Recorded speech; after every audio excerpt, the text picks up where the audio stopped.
기억될 가치가 충분하지만 역사의 틈새로 사라진 전투들이 있습니다. 그러한 전투 중 하나가 1673년 12월 11일에 벌어진 호틴 전투였습니다. 오늘날 대부분의 사람들은 이 전투에 대해 들어본 적도 없을 것입니다. 이것은 유감스러운 일입니다. 그곳에서 벌어진 사건들은 단순한 승리가 아니었기 때문입니다. 그것은 무너진 국가가 스스로 재기한 순간이었습니다. 폴란드 리투아니아 연방은 굴욕을 겪고 거의 붕괴 직전이었습니다. 그때 한 번의 결정적인 공격으로 지구상에서 가장 두려운 군대 중 하나를 전멸시켰습니다. 위대한 역사 채널에 오신 것을 환영합니다. 우리는 잊힌 전투와 알려지지 않은 이야기들을 매일 되살립니다. 이 이야기들은 전략, 용기, 그리고 생존을 조명합니다. 만약 군사 역사와 역경을 이겨낸 국가들의 이야기를 좋아하신다면 저희 채널을 구독해주세요. 오늘 우리는 유럽 역사상 가장 위대한 잊힌 승리 중 하나를 파헤칠 것입니다. 단 1년 전인 1672년, 연방의 상황은 암울해 보였습니다. 강력한 오스만 제국이 연방의 영토를 침략했습니다. 그들은 강력한 카미에니에츠 포돌스키 요새를 점령했습니다. 이 침략은 폴란드인들에게 역사상 가장 굴욕적인 조약으로 여겨지는 것을 강요했습니다. 그것은 부차치 조약이라고 불렸습니다. 그 조약은 국가적인 악몽이었습니다. 폴란드 리투아니아 연방은 포돌리아 지방을 할량하기로 동의했습니다. 이 지방은 비옥한 농업 중심지였습니다. 그들은 또한 오스만 술탄에게 매년 조공을 바치기로 합의했습니다. 한때 자랑스러웠던 유럽 왕국은 이로써 조공국으로 전락했습니다. 복종의 표시로 매년 이스탄불에 금을 보내야 했습니다. 재정적으로 연방은 파산했습니다. 정치적으로는 분열되었습니다. 슐라흐타라고 알려진 귀족들은 서로 다투고 있었습니다. 국고는 비어 있었고 군대는 사기가 저하되었습니다. 한때 강력했던 이 왕국은 스웨덴, 러시아, 코사크족에 맞서 스스로를 지켰습니다. 이제는 해체될 준비가 된 것처럼 보였습니다. 그때 얀 소비에스키가 나타났습니다. 그는 연방이 죽는 것을 거부한 사람이었습니다. 당시 소비에스키는 아직 왕이 아니었습니다. 그는 왕관 대헤트만이었으며 본질적으로 최고 군사령관이었습니다. 소비에스키는 진정한 군인 중의 군인이었습니다. 그는 용감하고 깊이 있는 지성을 가졌으며 군사적 사고에서 놀라울 정도로 현대적이었습니다. 그가 지휘를 맡았을 때 연방은 영광을 찾고 있지 않았습니다. 그 목표는 단순히 생존이었습니다. 하지만 소비에스키는 다른 누구도 보지 못한 것을 보았습니다. 오스만 제국은 그들의 병력과 명성에도 불구하고 약점을 가지고 있었습니다. 그는 그들이 가장 예상하지 못할 때 공격할 작정이었습니다. 1673년 호틴에서의 작전은 대규모 정복으로 계획된 것이 아니었습니다. 그것은 보복적인 원정으로 의도되었습니다. 어쩌면 그것은 부차치 조약 이후 약간의 명예를 되찾기 위한 제한적인 반격이었을 수도 있습니다. 하지만 소비에스키의 지휘 아래 그것은 훨씬 더 위대한 무언가가 되었습니다. 신중한 준비, 탁월한 병참, 그리고 자신의 병사들과 적들에 대한 깊은 이해를 통해 소비에스키는 작전을 변화시켰습니다. 방어적인 노력에 불과했어야 할 것이 17세기 가장 압도적인 승리 중 하나가 되었습니다. 그 사건의 놀라운 규모에 대해 이야기해 봅시다. 소비에스키는 약 2만 9천에서 3만 명의 병력을 이끌었습니다. 당시 유럽 기준으로 이것은 적당한 규모의 군대였습니다. 그의 병력에는 전설적인 날개 달린 후사르만 있었던 것이 아닙니다. 그들은 또한 서구식으로 훈련된 현대화된 보병과 포병을 보유하고 있었습니다. 이것은 전장에서 가장 큰 군대는 아니었습니다. 하지만 이 병사들은 훈련되었고 잘 지휘되었으며 가장 중요하게는 높은 동기부여가 되어 있었습니다. 그들 맞은편에는 약 3만 5천 명으로 추정되는 오스만 군대가 있었습니다. 이 군대는 후세인 파샤의 지휘 아래에 있었습니다. 이들은 분명 아마추어가 아니었습니다. 오스만 군대에는 전개 예니체리, 시파히 중기병, 타타르 보조병, 그리고 몰다비아와 왈라키아의 속국 병력이 포함되었습니다. 외부 관찰자들에게 오스만 제국은 모든 이점을 가지고 있었습니다. 그들은 우월한 병력, 강력한 요새, 그리고 공성전에 대한 광범위한 경험을 가지고 있었습니다. 하지만 전투가 끝났을 때 그 결과는 오스만 제국에 있어 재앙에 가까웠습니다. 약 3만 5천 명의 병사 중 2만에서 3만 명 정도가 전사하거나 부상당하거나 포로로 잡혔습니다. 이것은 그들의 병력 중 3분의 2에서 거의 90%가 전멸했다는 것을 의미합니다. 이에 비해 소비에스키의 병력은 약 2천 명의 사상자만을 냈습니다. 이것은 거의 믿을 수 없는 10대 1 또는 심지어 15대 1의 사상자 비율이었습니다. 일부 역사가들은 이것을 체계적인 파괴라고 불렀습니다. 그것은 모든 이점이 완벽하게 정렬된 보기 드문 역사적 순간 중 하나였습니다. 속도, 날씨, 사기, 리더십과 같은 요소들이 한 방향으로 움직였습니다. 이것은 거의 기적처럼 들렸습니다. 하지만 기적은 저절로 일어나지 않습니다. 소비에스키는 어떻게 이것을 가능하게 만들었을까요? 이를 이해하려면 부차치 조약의 심각성을 다시 살펴보아야 합니다. 1672년 10월에 체결된 이 조약은 연방이 굴욕적인 조건을 받아들이도록 강요했습니다. 그것은 사실상 연방을 오스만 제국의 속국으로 격화시켰습니다. 문서상으로는 이것을 하이포르테라고 불렀습니다. 폴란드 리투아니아 연방은 포돌리아 보이보드십 전체를 할양해야 했습니다. 이곳은 이제 오스만 통치해 있는 카미에니에츠 포돌스키를 중심으로 한 중요한 지방이었습니다. 게다가 연방은 브라츠라프 지역도 포기해야 했습니다. 또한 키예프 지방의 남부를 소위 코사크 헤트만국에 넘겨주었습니다. 이 영토는 오스만 제국과 동맹을 맺은 페트로 도로셴코의 통치 아래 있었습니다. 영토를 잃은 것만으로는 부족한 듯 연방은 오스만 제국에 매년 2만 2천 두카세 조공을 바쳐야 했습니다. 그 모든 굴욕을 상상해 보십시오. 한때 위대했던 유럽 강대국이 이제 자신들의 땅을 황폐화시킨 제국에 돈을 바치고 있었습니다. 그 조약은 단순한 좌절이 아니었습니다. 그것은 연방이 정신적으로나 실질적으로 독립을 잃었다는 선언이었습니다. 이 조약은 연방의 자존심과 정치적 안정성에 깊은 상처를 입혔습니다. 연방 내부에서 슐라흐타로 알려진 귀족들은 격렬한 파벌로 나뉘어 있었습니다. 각 파벌은 국가 자체의 생존보다는 자신들의 영향력에 더 관심이 많았습니다. 이 폭풍의 한가운데 왕관 대헤트만 얀 소비에스키가 서 있었습니다. 그는 병사들에게 존경받았지만 많은 정치인들에게 불신받는 사람이었습니다. 정치 상황은 혼란스러웠습니다. 소비에스키와 미하우 코리부트 비시니오비에츠키 국왕의 관계는 극도로 긴장되어 있었습니다. 소비에스키는 국왕의 가장 유능한 장군이자 가장 강력한 라이벌이었습니다. 그런 상황에서 군대를 재정적으로 지원하는 것은 거의 불가능해 보였습니다. 국고는 비어 있었고 사기는 무너졌으며 농민들은 수년간의 전쟁으로 지쳐 있었습니다. 하지만 어떻게든 소비에스키는 부차치에서의 재앙 이후 국가의 존엄을 회복해야 했습니다. 소비에스키는 어떻게 이것을 해냈을까요? 해답은 1672년과 1673년 사이에 조용한 몇 달에 있었습니다. 이것은 소비에스키가 연방의 남은 군사력을 신중하게 재건한 냉전 시기였습니다. 소비에스키는 폴란드의 전통적인 기병만으로는 현대전을 이길 수 없다는 것을 이해했습니다. 심지어 유명한 날개 달린 후사르도 충분하지 않았습니다. 그러므로 그는 군대를 재편했습니다. 그는 후사르의 충격력을 서구식 보병과 포병과 융합시켰습니다. 그것은 빠르고 적응력 있으며 훈련된 하이브리드 군대였습니다. 숫자 자체가 상황이 얼마나 위태로웠는지 말해줍니다. 소비에스키는 4만 3천 명의 군대를 원했습니다.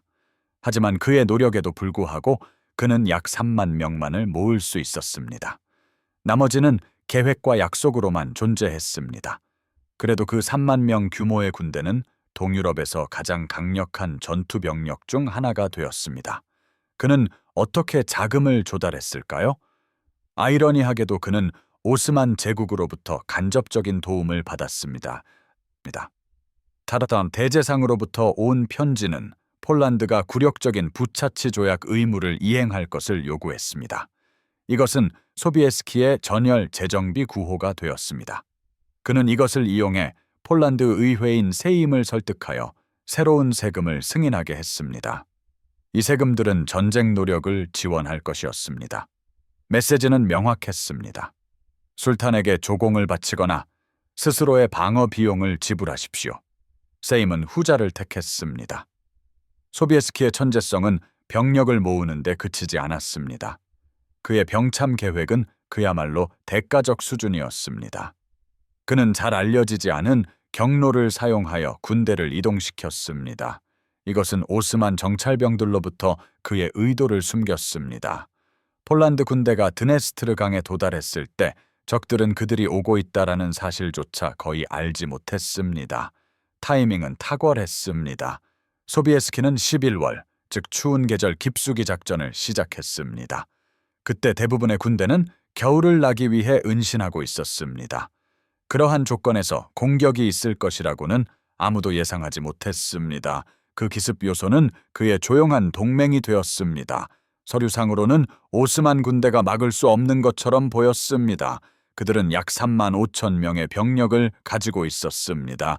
여기에는 전투 경험이 풍부한 예니체리, 정예 시파히 기병, 타타르 기마병, 그리고 추가 병력이 혼합되어 있었습니다. 이 병력들은 몰다비아와 왈라키아의 속국에서 왔습니다. 대부분의 관찰자들에게는 압도적인 병력처럼 보였습니다. 하지만 숨겨진 문제가 있었습니다. 한때 제국의 전개 핵심이었던 예니체리는 보수적으로 변했고 변화에 저항했습니다. 그들은 새로운 전술에 적응하기보다는 자신들의 특권을 보존하는 데 더 관심이 많았습니다. 군 복무 대가로 토지를 받은 시파히 기병들은 종종 자신들의 영지를 보호하는 데 더 신경 썼습니다. 그들은 이스탄불에서 오는 먼 명령에 복종하는 것에는 덜 관심을 가졌습니다. 다음으로 크림반도 출신의 타타르 기마병들이 있었습니다. 이들은 맹렬한 전사였지만 반독립적인 동맹군이었습니다. 그들은 술탄에 대한 충성심보다는 주로 약탈과 영향력을 위해 오스만 작전에 참여했습니다. 마지막으로 왈라키아와 몰다비아 병력은 속국에서 온 병사들이었습니다. 그들은 원해서가 아니라 의무감 때문에 싸웠습니다. 이러한 모든 요소들을 고려할 때 오스만 군대는 규모는 강력했지만 단결력은 약했습니다. 각 집단은 자신만의 지휘관을 따랐습니다. 그들은 자신만의 언어를 사용했고 각자 그곳에 있을 나름의 이유가 있었습니다. 그것은 진정한 결속력보다는 오스만이라는 이름의 명성으로 뭉쳐진 연합군이었습니다. 반면에 소비에스키의 군대는 규모가 더 작았고 약 3만 명 규모였습니다. 여기에는 유명한 폴란드 날개 달린 후사르, 잘 훈련된 서구식 보병, 그리고 소규모이지만 효과적인 포병대가 포함되었습니다. 그들이 규모 면에서 부족했던 점은 훈련과 조율로 충분히 보완되었습니다. 폴란드 리투아니아 연방군은 응집력 있는 하나의 부대처럼 싸웠습니다. 그들은 단 하나의 전략적 비전에 따라 움직였습니다. 이제 이 모든 일이 어디서 일어났는지 살펴봅시다. 호틴. 요새는 가파른 고원 위에 자리 잡고 있었습니다. 그곳은 드네스트르 강을 내려다보고 있었습니다. 호틴은 중앙 유럽과 발칸반도 사이의 주요 경로 중 하나를 통제했습니다. 이곳은 동유럽에서 자연 방벽이자 중요한 무역로 역할을 했습니다. 호틴을 통제하는 자는 본질적으로 드네스트르 강으로의 접근을 막거나 열 수 있었습니다. 이것은 이동, 무역, 그리고 지역 권력 균형을 통제하는 것을 의미했습니다. 오스만 사령관 후세인 파샤는 자신의 위치가 거의 난공불락이라고 믿었습니다. 그의 군대는 오래된 참호와 흙으로 된 성벽망 뒤에 스스로를 요새화했습니다. 이 방어시설 중 일부는 1621년 호틴 전투까지 거슬러 올라갔습니다. 폴란드와 오스만 군대는 이전에 그곳에서 충돌한 적이 있었습니다. 그는 3만 5천 명의 병력, 고지대, 그리고 견고한 방어시설을 가지고 있었습니다. 이론적으로는 그것으로 충분했어야 합니다. 하지만 그때 아무도 통제할 수 없는 한 가지 요인이 나타났습니다. 그것은 날씨였습니다. 날짜는 1673년 11월 11일이었습니다. 공기는 몹시 차가웠습니다. 땅은 서리와 진창으로 미끄러웠습니다. 목격자들은 전장이 얼어붙은 진흙으로 변했다고 묘사했습니다. 이것은 기병, 특히 경기병에게는 악몽과도 같았습니다. 타타르족과 시파이족은 속도와 기동성에 의존했습니다. 이제 그들의 말들은 미끄러질 것이었습니다. 그들의 말들은 미끄러졌고 돌격은 추진력을 잃었으며 진영은 흩어졌습니다. 늘 기회주의자였던 소비에스키는 이것을 장애물이 아닌 기회로 보았습니다. 오스만 군대를 진창에 빠뜨렸던 바로 그 진흙은 소비에스키에게 유리하게 작용했습니다. 오스만 진영의 흙벽은 서리 아래에서 부드러워졌습니다. 이는 그들이 깊이 신뢰했던 방어 진지를 약화시켰습니다. 후세인 파샤는 또 다른 공성전을 격퇴할 것으로 예상하며 몸을 웅크렸습니다. 하지만 소비에스키는 훨씬 더 대담한 것을 계획하고 있었습니다. 그는 겨울에 전면적인 공세를 펼칠 것을 구상했습니다. 이 시기는 대부분의 유럽 군대가 이미 겨울잠에 들어간 때였습니다. 1673년 11월 9일. 끝없는 진흙과 서리를 뚫고 이틀간의 힘든 행군을 마친 후 폴란드 리투아니아 연합군은 마침내 오스만 방어선이 보이는 곳에 도착했습니다. 수만 명의 병사들과 말들이 무릎까지 빠지는 진창을 헤치고 나아가는 모습을 상상해 보십시오. 그들의 갑옷은 흙으로 뒤덮여 있었습니다. 포돌리아 평원에는 바람이 세차게 불었습니다. 그들이 마침내 멈추었을 때 적 진영에서 대포 사거리의 절반 정도 떨어진 곳이었습니다. 이 거리는 대략 500야드에서 600야드였습니다. 그들 앞에는 호틴 요새의 방어선이 놓여 있었습니다. 흙벽, 참호, 그리고 목채기 방어선을 강화했습니다. 이 구조물들은 과거 전투에서 남겨진 것이었습니다. 오스만 병사들은 새로운 노동력으로 이를 더욱 강화했습니다.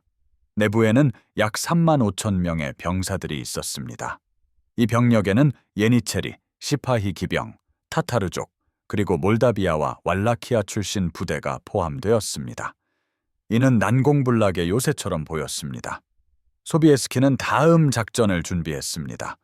그는 방어선을 정찰하기 위해 척후병과 경기병을 보냈습니다.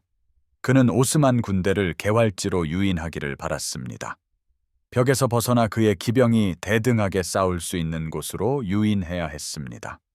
그러나 오스만 사령관 후세인 파샤는 꾀임에 넘어가지 않았습니다. 그는 병력과 추운, 날씨에 자신감을 가지고 요새 뒤에 머물렀습니다. 그는 날씨가 폴란드군에게 불리하게 작용할 것이라고 생각했습니다. 그렇게 첫 번째 날은 소규모 전투와 포격전으로만 지나갔습니다. 그것은 얼어붙은 진흙 속에서 기다리는 치명적인 싸움이었습니다. 다음 날 아침, 소비에스키는 더 이상 기다리지 않았습니다. 그는 시간이 흐를수록 오스만군이 진지를 강화할 시간이 더 생긴다는 것을 알았습니다. 그는 포병 사령관 마르친 콩츠키 장군에게 발포 명령을 내렸습니다. 땅이 흔들렸습니다. 폴란드 대포들은 오스만 진영으로 철환을 퍼부었습니다. 그들은 나무 바리케이드를 부수고 천막을 갈갈이 찢었습니다. 검은 연기가 전장을 가로질러 퍼져나갔습니다. 포격이 잦아들자 소비에스키는 방어선을 시험하기 위해 정찰 보병 공격을 보냈습니다. 그 결과는 참혹했습니다. 폴란드군은 병력을 잃고 후퇴했습니다. 그러나 그 짧고 피비린내, 나는 충돌은 그들에게 필요한 것을 정확히 알려주었습니다. 이는 소비에스키에게 약점을 보여주었습니다. 바로 오스만 참호선 중 돌파 가능한 부분이었습니다. 그날 밤 오스만군이 폴란드군이 상처를 치료하고 있다고 믿는 동안 소비에스키의 공병들과 병사들은 고된 작업에 몰두했습니다. 영하의 기온에서 진눈개비와 눈보라가 얼굴을 때리는 가운데 그들은 전진했습니다. 그들은 적진에서 200m도 차에 안 되는 거리에 새로운 포병 진지를 구축했습니다. 이 거리는 축구장 2개 길이와 같았습니다. 그들은 얼음으로 변한 진흙을 뚫고 말뚝을 박고 대포를 운반하며 소리 없이 작업했습니다. 자연 자체가 소비에스키를 위해 싸우기 시작했습니다. 갑작스러운 한파가 얼음비와 바람과 함께 오스만 병사들을 강타했습니다. 그들 중 많은 이들, 특히 왈라키아와 몰다비아 같은 따뜻한 기후 출신 병사들은 혹독한 동유럽 날씨에 대비하지 못했습니다. 매서운 바람이 그들의 얇은 천막을 찢었습니다. 갑옷 위에는 서리가 내렸습니다. 자정 무렵에는 참호의 여러 구역이 비어 있었습니다. 병사들은 온기를 찾아 보초를 포기했습니다. 소비에스키는 이를 알아차렸습니다. 그는 지금이 기회임을 알았습니다. 새벽이 오기 전 옅은 회색 하늘 아래 폴란드 진영은 활기를 띠었습니다. 명령은 대열에서 대열로 속삭여졌습니다. 병사들은 끈을 조이고 부싯돌을 확인했으며 매서운 추위 속에서 대열을 이루었습니다. 소비에스키는 털 안감 망토를 두른 채 말에 올라 신호를 보냈습니다. 새벽 공격은 짙은 안개와 낮은 시야를 이용했습니다. 이는 오스만 보초병들을 혼란스럽게 했고 폴란드군의 움직임을 감추었습니다. 소비에스키는 자신의 병사들이 수년간 조국을 방어하며 단련된 베테랑임을 알았습니다. 그들은 비참한 상황에서도 규율을 유지할 수 있었습니다. 침묵은 천둥 소리와 함께 깨졌습니다. 폴란드 대포는 다시 한번 폭발하며 오스만 전선을 근접 사격했습니다. 연기가 겉히자 보병이 전진했습니다. 그들은 한 손에는 머스킷 총을, 다른 손에는 도끼를 들고 있었습니다. 그들은 얼어붙은 진흙을 가로질러 돌격하며 밤을 살아남은 흩어진 방어군을 베어 넘겼습니다. 소비에스키는 직접 용기병 연대를 이끌고 전진했습니다. 머스킷 총탄이 그 주변에서 번쩍이는 가운데 그는 명령을 외쳤습니다. 한때 유럽의 공포였던 예니체리들은 재집결을 시도했습니다. 그러나 그들은 불시에 기습당했고 춥고 지쳐 있었으며 혼돈에 휩싸여 있었습니다. 폴란드 보병은 첫 번째 참호선으로 돌격했습니다. 그들은 도끼로 흙으로 된 성벽을 허물기 시작했습니다. 한때 오스만 진영을 보호했던 참호들은 이제 다음 단계의 공격을 위한 다리가 되었습니다. 그때 모든 오스만 병사들이 두려워하던 소리가 들려왔습니다. 바로 말발굽 소리였습니다. 이른 아침 안개 속에서 그들이 나타났습니다. 그들은 날개 달린 후사르, 즉 전설적인 폴란드 기병대였습니다.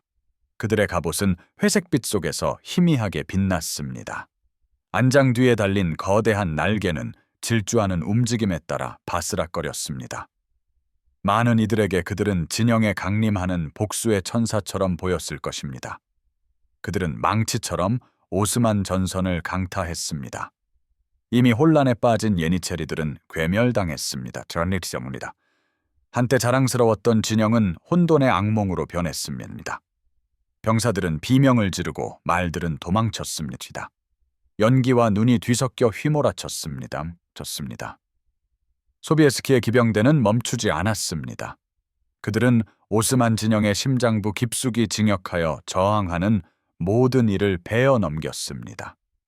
오스만군에게 진정한 재앙은 그들이 후퇴를 시도했을 때 찾아왔습니다. 오스만 사령관 후세인 파시아는 후퇴에 대비하지 못했습니다. 전선이 무너지자 패닉은 명령보다 빠르게 퍼져나갔습니다. 수천 명의 병사들이 드네스트르 강 위에 놓인 부교로 돌진했습니다.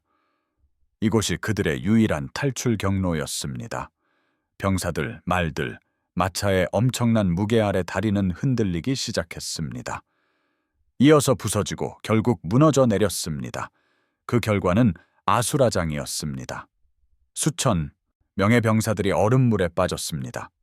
많은 이들이 자신들의 갑옷 무게 때문에 익사했습니다.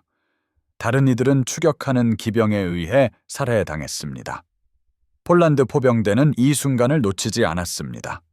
그들은 요충지인 다리, 성문, 그리고 건널목을 향해 포를 겨냥했습니다. 그들은 후퇴하는 병력에 사격했습니다. 오스만 진영은 나중에 목격자들이 얼어붙은 도살장이라고 묘사했던 곳으로 변했습니다. 역사가들은 종종 호틴 전투를 사령관으로서 소비에스키의 탁월함이 명백해진 순간으로 꼽습니다. 그의 혁신은 우연한 행운이 아니었습니다. 그것들은 계산되고 의도적이며 경험에 뿌리를 둔 것이었습니다. 소비에스키는 서구식 화력인 머스킷 총과 포병 전술을 최상으로 활용했습니다. 그는 이를 폴란드 중기병에 비할 데 없는 충격 전술과 결합했습니다. 그 결과는 파괴적이었습니다. 그날 하루가 끝날 무렵 2만에서 3만 명에 달하는 오스만 병사들이 죽거나 부상당하거나 익사했습니다. 이에 비해 폴란드 리투아니아 연합군은 겨우 2,000명의 병력을 잃었습니다. 사람들은 흔히 타이밍이 전부라고 말합니다. 불과 몇 주 전 미하우 코리부트 비시니오비에츠키 국왕이 사망했습니다. 이로 인해 폴란드 리투아니아 연방은 군주가 없는 상태가 되었습니다. 귀족들인 슐라흐타는 바르샤바에서 누가 다음 지도자가 될지 논의하고 있었습니다. 그때 그 소식이 도착했습니다. 그것은 놀라운 군사적 승리였습니다.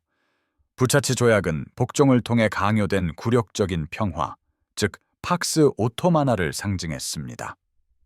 호틴 전투는 그 환상을 산산조각냈습니다. 불과 1년 만에 연방은 우크라이나의 넓은 영토를 넘겨주도록 강요당했습니다.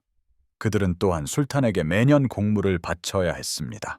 하지만 연방은 방역하여 한때 그러한 조건을 명령했던 바로 그 군대를 전멸시켰습니다. 연방에게 그것은 재탄생이었습니다. 전령들이 도착했을 때 바르샤바의 광경을 상상해 보십시오. 그들은 숨을 헐떡였고 동상에 걸려 있었으며 승리의 왕실 깃발을 들고 있었습니다. 며칠 전만 해도 절망에 빠져 있던 대표단은 갑자기 다른 종류의 침묵에 직면했습니다. 그것은 기적적인 소식을 들은 후에 찾아오는 경악스러운 침묵이었습니다. 이 나라는 외국 외교관들이 끝났다고, 파산했다고, 그리고 정치적으로 몰락했다고 여겼던 바로 그 나라였습니다. 하지만 소비에스키의 지휘 아래 이 나라는 수년 동안 유럽의 어떤 다른 세력도 해내지 못한 것을 달성했습니다. 오스만군을 정면으로 물리쳤습니다. 그 소식은 들불처럼 퍼져나갔습니다. 연방 전역에서 농민과 귀족 모두 수년 동안 느끼지 못했던 것을 느꼈습니다. 바로 자부심이었습니다. 선거장 안에서 분위기는 밤새 바뀌었습니다. 대표단은 분열되어 있었고 불확실했으며 심지어 국가의 미래에 대해 냉소적이었습니다. 갑자기 그들은 경외감으로 하나가 되었습니다. 거의 즉시 여론은 한 사람에게로 기울었습니다. 얀 소비에스키였습니다. 그는 위대한 헤트만, 즉 그 기적적인 승리의 설계자였습니다. 호틴 전투는 어떤 면에서는 유럽 역사상 가장 위대한 취업 면접이 되었습니다. 전투가 있은 지 이틀 후인 1673년 11월 13일 소비에스키는 국왕으로 선출되었습니다. 그러나 그 충격파는 거기서 멈추지 않았습니다. 오스만 제국에게 호틴 전투는 전략적인 재앙이었습니다. 예니체리의 무적이라는 아우라는 깨졌습니다. 그토록 많은 병력을 잃은 것은 다뉴브 강 너머로 소름 끼치는 메시지를 보냈습니다. 제국은 더 이상 자신의 봉신들을 보호할 수 없었습니다. 하룻밤 사이에 몰다비아와 왈라키아에 대한 오스만의 통제는 흔들리기 시작했습니다. 이 통제는 한때 공포와 위신으로 유지되었습니다. 중앙 유럽을 향한 그들의 기세는 멈춰섰습니다. 그 피비린내 나는 11월 이후 몇 년 동안 제국은 이 지역으로의 대규모 침략을 중단했습니다. 그 공백은 1673년부터 1676년까지 지속되었습니다. 이는 소비에스키에게 그의 왕위를 공고히 하고 연방의 재정을 재건하며 방어 체계를 재정비할 귀중한 시간을 주었습니다. 한 세대 만에 처음으로 드네스트르 강을 따라 이어진 폴란드 리투아니아 국경은 안정감을 느꼈습니다. 호틴 전투가 전쟁을 완전히 끝낸 것은 아니었습니다. 전투는 1676년까지 계속되었습니다. 하지만 이 전투는 오스만 세력이 유럽 깊숙이 침투하는 것을 막았습니다. 이상하게도 동유럽 밖에서는 오늘날 호틴 전투를 기억하는 사람이 거의 없습니다. 모든 면에서 이 전투는 소비에스키가 유럽의 구원자라는 칭호를 얻었어야 할 순간이었습니다. 결국 오스만의 진격을 처음으로 막아선 것은 비엔나가 아닌 호틴이었습니다. 이 전투는 연방을 굴욕에서 구했습니다. 유럽 역사의 거대한 흐름 속에서 호틴 전투는 다른 사건에 가려졌습니다. 10년 후 비엔나 전투가 일어났습니다. 이것은 소비에스키가 서방 동맹국들을 이끌었던 더 크고 더 극적인 대결이었습니다. 그들은 튀르크족에 대항하여 극적인 십자군 원정을 시작했습니다. 비엔나는 서구의 상상력을 사로잡는 모든 요소를 갖추고 있었습니다. 여기에는 교황의 축복, 제국의 깃발, 그리고 합스부르크 수도의 구원이 포함되었습니다. 반대로 호틴 전투는 지역적인 폴란드 문제로 여겨졌습니다. 그것은 주권적인 방어전이었고 성전이 아니었습니다. 하지만 분명히 본다면 호틴 전투가 진정한 전환점이었습니다. 그것은 이후에 일어난 모든 일의 토대였습니다. 얀 소비에스키는 전술적 탁월함, 국가적 자부심, 그리고 타이밍이 제국의 힘까지도 극복할 수 있음을 증명했습니다. 그는 연방이 여전히 생명력과 용기를 가지고 있음을 보여주었습니다. 또한 연방은 동방에 대항하는 유럽의 방패 역할을 할 수 있는 능력을 여전히 가지고 있었습니다. 호틴 전투가 없었다면 비엔나 전투도 없었을지 모릅니다. 호틴 전투가 없었다면 소비에스키는 결코 국왕이 되지 못했을 수도 있습니다. 드네스트르 강가에서 잃은 서리 속에서 거둔 그 승리가 없었다면 1700년대 유럽 방어의 역사는 매우 달랐을 것입니다. 호틴 전투는 단순한 전투가 아니라 한 사람의 비전이 절망을 운명으로 바꾼 순간으로 기억될 가치가 있습니다. 이 이야기가 즐거웠고 더 많은 잊혀진 전투들이 되살아나기를 원하신다면 좋아요, 공유, 구독을 잊지 마십시오. 위대한 역사를 구독해 주십시오. 여기에서 우리는 세상을 형성한 전략, 영웅, 그리고 전환점을 밝혀냅니다. 다음으로 기억되어야 할 잊혀진 승리는 무엇이라고 생각하시는지 댓글로 알려주십시오. 시청해 주셔서 감사합니다. 내일 다시 뵙겠습니다. 1566년 늦여름이었습니다. 수십 번의 전역을 경험한 4만 명의 오스만 병사들이 작은 헝가리 요새를 향해 곧장 진군하고 있었습니다. 대부분의 사람들은 이 요새를 지도에서조차 찾을 수 없었습니다. 그들 뒤에는 세계에서 가장 두려운 전쟁 기계가 버티고 있었습니다. 이 기계에는 대포, 예니체리 병사들, 그리고 시파히 기병대가 포함되어 있었습니다. 이 제국은 도시와 왕국, 그리고 전체 문화를 통째로 삼켜왔습니다. 그들 앞에는 약 2,500명의 헝가리인들이 서 있었습니다. 이들 중에는 소수의 기사와 일부 농부, 그리고 몇몇 노병들이 있었습니다. 이 노병들은 다른 모든 사람들이 잊은 전쟁에서 싸웠습니다. 모두가 작은 광장보다도 크지 않은 요새 안에 갇혀 있었습니다. 서류상으로는 이 전투는 단 하루 오후 만에 끝났어야 했습니다. 오스만 제국은 병력과 무기, 그리고 모든 자원을 갖추고 있었습니다. 그러나 그 다음 한 달 동안 일어난 일은 술탄을 단순히 경악시키는 것에 그치지 않았습니다. 그것은 당대 가장 위대한 제국이 한 치의 땅을 위해 피를 흘리도록 강요했습니다. 시게트바르라고 불리는 작은 땅을 유럽 역사상 가장 영웅적인 저항 중 하나로 만들었습니다. 오늘날 대부분의 사람들은 마지막 폭발과 최후의 돌격, 그리고 요새의 함락을 기억합니다. 하지만 진정한 이야기는 훨씬 더 일찍 성벽 안에서 시작됩니다. 이것은 2,500명의 병사들이 자신들보다 20배나 많은 병력을 어떻게 막아냈는지를 설명하는 이야기입니다. 또한 도망치기를 거부한 병사들의 정신에 대한 이야기이기도 합니다.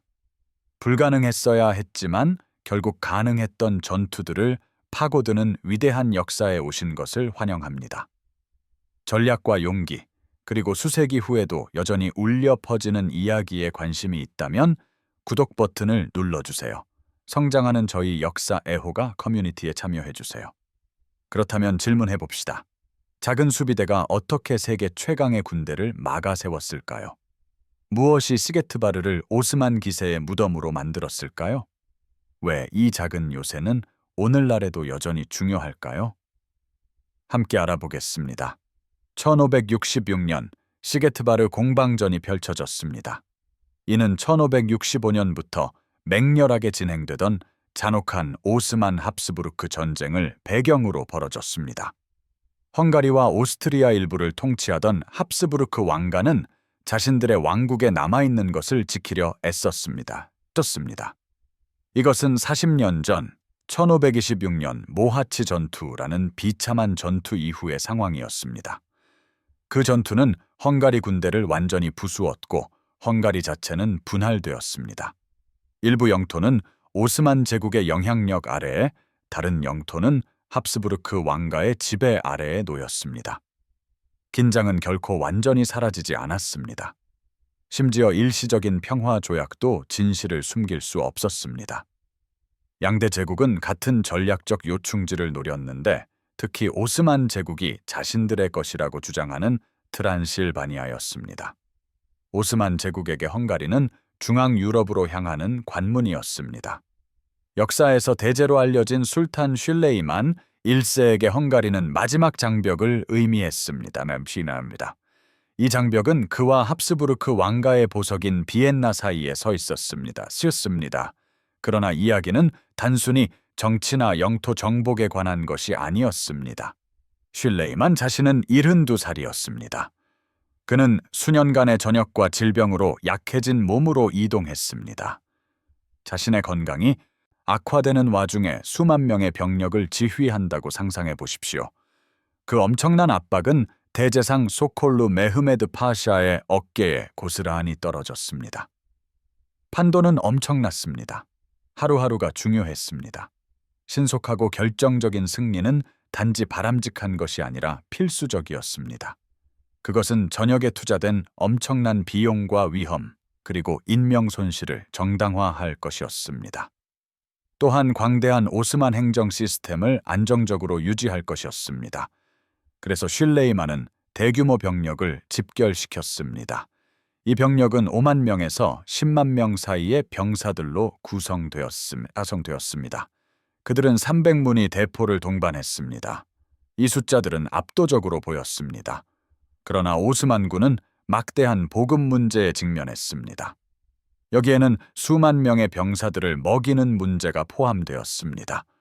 또한 그들은 무거운 대포를 이동시키고 적대적인 영토에서 사기를 유지해야 했습니다. 공성전이 길어지자 사상자가 늘어났습니다. 보급품은 부족해졌습니다. 중앙 유럽으로 향하던 군대의 기세는 꺾였습니다. 빠르고 결정적인 전역이 될 것으로 예상되었던 것이 갑자기 지루한 인내력 시험으로 변했습니다. 이제 시게트바르 자체에 대해 이야기해 봅시다. 시게트바르는 페치에서 서쪽으로 약 30km 떨어진 곳에 위치했습니다. 낮은 지대에 자리 잡은 요새 도시였습니다. 해자와 수로가 있는 습지 지형이 풍경을 잠질렀습니다. 그것은 무시할 수 없는 전략적 장벽, 즉 목을 조르는 지점이었습니다. 왜 그렇게 중요했을까요? 슐레이만이 비엔나로 곧장 갈 수 있는 경로에 위치해 있었기 때문입니다. 시게트바르를 진정으로 강력하게 만든 것은 독특한 설계였습니다. 그것은 여러 겹으로 지어진 요새였습니다. 구시가지와 신시가지가 있었습니다. 마지막으로 내부 성체가 중심에 자리하고 있었습니다. 이 모든 것을 둘러싸고 수비대원들은 인공 해자와 광범위한 습지를 만들었습니다. 이것은 풍경 자체를 방어 무기로 만들었습니다. 오스만 제국에게 이것은 한 가지 중요한 것을 의미했습니다. 그들은 단순히 대규모 병력을 요새에 투입하여 함락시키기를 기대할 수 없었습니다. 각 구역은 개별적으로 점령되어야 했습니다. 이것은 고통스러운 과정이었습니다. 그것은 병력과 포병에서 그들의 많은 이점을 무효화했습니다. 자연 지형으로 강화된 요새는 병목 지점이 되었습니다. 그것은 치명적인 압박 지점이었습니다. 오스만군의 수는 그곳의 수비대원들을 쉽게 압도할 수 없었습니다. 그것은 용어가 공식적으로 만들어지기 훨씬 이전에 이미 종심 방어의 진수를 보여주었습니다. 이 드라마의 중심에는 미클로스 주리니가 있었습니다. 그는 헝가리 크로아티아 수비대의 지휘관이었습니다. 그는 약 2,300명에서 3,000명의 병사들을 이끌었습니다. 이 병력은 오스만군 병력의 극히 일부였습니다. 그러나 이 병사들은 맹렬히 충성스러웠고 전투에 단련되어 있었습니다. 드리니의 요새 사수 결정은 정치적인 성명이었습니다. 그와 그의 병사들은 그들의 저항이 유럽으로 향하는 오스만 팽창에 대한 저항을 상징할 것임을 이해했습니다. 거의 확실한 죽음에 직면했음에도 불구하고 그들은 싸우기로 결심했습니다. 그들은 자신들의 저항이 시게트바르 성벽 너머까지 크게 울려 퍼질 것임을 알았습니다. 그렇다면 작은 수비대가 어떻게 거대한 제국을 막아냈을까요? 그 답은 공학기술과 지형에 모두 있었습니다. 시게트바르, 요새는 겹겹이 쌓인 방어의 경이로움이었습니다. 구시가지, 신시가지, 그리고 내부 성체를 특징으로 했습니다. 이 모든 구역은 습지와 인공해자로 둘러싸여 있었습니다. 오스만군에게 이것은 쉬운 정면 공격이 불가능함을 의미했습니다. 보병과 포병은 단순히 성벽으로 진역할 수 없었습니다. 그들은 한 치의 땅을 위해 싸워야 했습니다.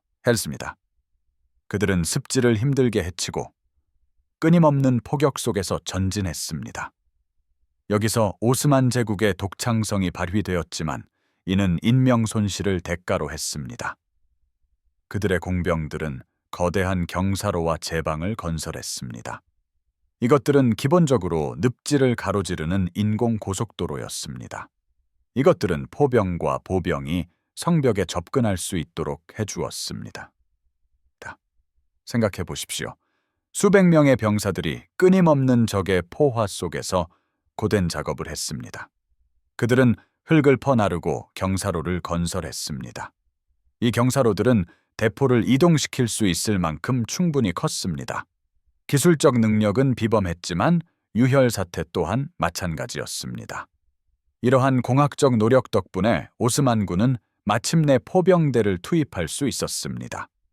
이것은 극심한 위험 속에서 몇 주간의 고된 작업 끝에 이루어졌습니다. 그때조차도 대포는 슐레이만이 바랐던 판도를 바꾸는 요소가 아니었습니다. 견고한 성벽과 침수된 지형의 조합은 300무늬 대포의 효과를 제한했습니다. 이는 오스만 보병이 계속해서 정면 공격을 감행해야 했음을 의미했습니다. 한편 공병들은 계속해서 건설 작업을 이어갔습니다. 드리니 병사들의 모든 공격, 소규모 접전, 그리고 반격은 군대의 징역을 늦추었습니다. 이러한 행동들은 또한 막대한 손실을 입혔습니다. 수비대원들은 25배에서 50배 정도 수적으로 열세였습니다. 그럼에도 불구하고 공성전은 34일 동안 지속되었습니다. 1566년 8월 6일부터 9월 8일까지 이어졌습니다. 사상자 수는 엄청났습니다. 거의 모든 수비대 병력이 손실되었습니다. 여기에는 2,300명에서 3,000명의 병사들이 포함되었습니다. 그러나 오스만 제국 역시 무사하지 못했습니다. 그들은 추정치로 2만 명에서 3만 명의 사상자를 입었습니다. 그것은 공성전으로서는 이례적으로 높은 수치입니다. 이는 작고 결연한 병력이 얼마나 효과적일 수 있는지를 보여줍니다. 특히 지형과 요새가 그들에게 유리할 때 더욱 그렇습니다. 이제 그 34일이 단계별로 어떻게 전개되었는지 살펴보겠습니다. 시게트바르의 방어선은 세 겹의 덫처럼 건설되었습니다. 공성전은 오스만군이 장애물을 제거하면서 시작되었습니다. 그들은 구시가지를 포함한 외곽 방어선을 파괴했습니다. 이 첫 번째 겹을 실제 요새를 둘러싼 방패라고 생각해 보십시오. 수비대원들은 격렬하게 싸웠고 오스만군이 외곽을 확보하기 위해 막대한 포격을 퍼붓도록 강요했습니다. 거의 2주간의 끊임없는 압박 끝에 구시가지가 마침내 함락되었습니다. 그러나 드리니는 당황하지 않았습니다. 그는 병사들을 질서 정연하고 조직적이며 거의 침착하게 철수시켰습니다. 그는 이어서 두 번째 방어선인 신시가지를 강화했습니다. 이곳에서 진정한 전투가 시작될 것이었습니다. 오스만군은 다음 단계가 얼마나 복잡할지 전혀 알지 못했습니다. 이곳이 공성전의 잔혹한 핵심이었습니다. 신시가지는 습지와 수중 방어시설 뒤에 자리 잡고 있었습니다. 이는 오스만 병사들이 단순히 징역할 수 없음을 의미했습니다. 그들은 단단한 땅이 필요했습니다. 이를 위해 그들의 공병들은 거대한 흙 경사로와 높은 둑기를 건설하기 시작했습니다. 이것들은 흙과 목재로 된 거대한 구조물이었습니다. 그것들은 늪지를 가로지를 수 있도록 설계되었습니다. 수백 명의 병사들이 끊임없는 총격 아래에서 매일 흙을 퍼 나르는 것을 상상해 보십시오. 오스만군이 경사로를 건설할 때마다 드리니의 병사들은 뛰쳐나왔습니다. 그들은 기습 공격을 감행하고 공사장을 불태운 뒤 후퇴했습니다. 그들은 압도당하기 전에 항상 후퇴했습니다. 이러한 출격들은 오스만군을 단순히 늦추는 데 그치지 않았습니다. 그것들은 공병들과 그들을 보호하는 보병들 사이에서 엄청난 사상자를 발생시켰습니다. 이 모든 노력에도 불구하고 지형은 여전히 오스만군의 화력을 무디게 했습니다. 그들은 약 300문이 대포를 가지고 있었습니다. 그러나 대부분은 성벽에 충분히 가까이 다가갈 수 없었습니다. 그들이 가까이 다가갔을 때 젖은 환경은 그들 아래의 땅을 약화시켰습니다. 포탄이 명중했지만 피해는 결정적이지 않았습니다. 그럼에도 불구하고 압도적인 수로 오스만군은 결국 돌파했습니다. 9월 2일 신시가지가 함락되었습니다. 하지만 그 대가는 참담했습니다. 적군은 지쳐 있었습니다. 수천 명이 죽거나 부상당했습니다. 한편 수비대원들은 약 600명의 병력으로 줄어 있었습니다. 이제 모든 것이 내부 성체로 귀결되었습니다. 이곳은 요새에서 가장 작지만 가장 강력한 부분이었습니다. 이 시점에서 시게트바르는 절반은 폐허였고 절반은 불타는 전장이었습니다. 수비대원들은 거의 식량도 병력도 구원받을 희망도 없었습니다. 하지만 그들은 버텨냈습니다. 그러나 마쿠에서는 다른 일이 벌어지고 있었습니다. 이것은 수비대원들이 볼 수 없는 일이었습니다. 9월 6일경 술탄 슐레이만은 그의 지휘 텐트에서 사망했습니다. 그의 죽음은 정치적인 지진이었습니다.